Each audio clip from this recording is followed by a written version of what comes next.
L'animateur star Nikos Aliagas et le monument de la chanson Florent Pagny sont amis depuis de nombreuses années.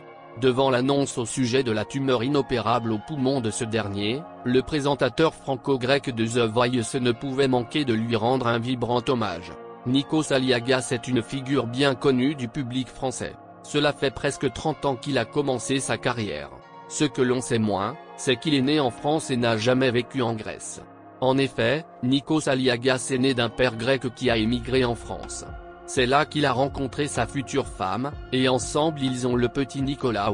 Cependant, le présentateur n'a pris la nationalité française qu'à sa majorité.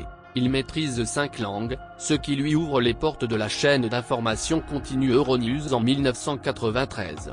En 1998, le grand public le découvre dans l'émission Union Libre de Christine Bravo. Nikos Aliagas devient alors une figure incontournable du paysage audiovisuel français en présentant un nouveau concept de spectacle, Star Academy. Il est devenu une star, tout comme la gagnante, Jennifer. Après cette saison de l'émission, il co-anime 50 minutes Inside aux côtés de Sandrine Quétier, ainsi que de nombreuses autres émissions. Le voici devenu tout simplement incontournable sur TF1. Depuis 2012, Nikos Aliagas est aux commandes de The Voice, l'émission de talent qui remplace la Star Academy sur la première chaîne, et le succès est toujours au rendez-vous. Et cela ne risque pas de s'arrêter de sitôt. Comme vous le savez probablement, Florent Pagny souffre d'une tumeur au poumon. En janvier dernier, le chanteur a annoncé la mauvaise nouvelle sur les réseaux sociaux. C'est un véritable coup dur pour celui qui a fêté ses 60 ans en novembre dernier. Il a entamé un traitement à base de chimiothérapie et de radiographie pour venir à bout de la maladie.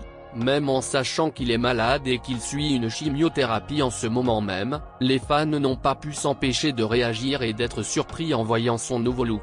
En effet, Florent Pagny est apparu avec un crâne complètement chauve, pour la soirée spéciale United for Ukraine, diffusée sur France 2, suite à son traitement. Nos confrères du magazine Public sont en mesure d'affirmer que la tumeur de 5 cm qui se logeait dans ses poumons a déjà diminué de moitié. Un progrès qu'il faut saluer pour le chanteur. Cela prouve que son traitement fonctionne à merveille. Florent Pagny ne semble pas souffrir de nombreux effets secondaires liés à sa maladie. Bien qu'il souffre de fatigue chronique, il ne souffre pas de vomissements ou de perte d'appétit. Nikos Aliagas et Florent Pagny ne se sont pas rencontrés sur le plateau de The Voice. Loin de là. Leur amitié s'étend sur plus de 2 décennies. À ses débuts à la télévision, Nikos s'est vu proposer de présenter la Star Academy.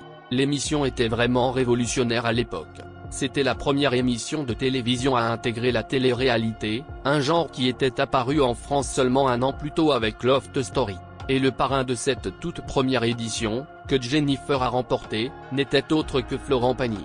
2 décennies plus tard, Nikos est désormais aux commandes de The Voice, et retrouve son ami de toujours. Mais aussi Jennifer et Nolwenn Leroy. Lorsque Nikos Aliagas a appris pour le cancer de Florent Pagny, il a été très choqué. Dans un documentaire à son honneur qui a été diffusé sur TMC, il a déclaré « Florent, c'est un ami, c'était le parrain de la Star AC, il a toujours été là et je ne l'ai jamais oublié. La seule chose que je lui souhaite, c'est d'en finir avec cette histoire. On est tous à ses côtés ». Nikos s'adresse ensuite directement à son ami au travers de la caméra, « On t'aime Florent, une belle amitié comme on n'en voit que trop peu souvent.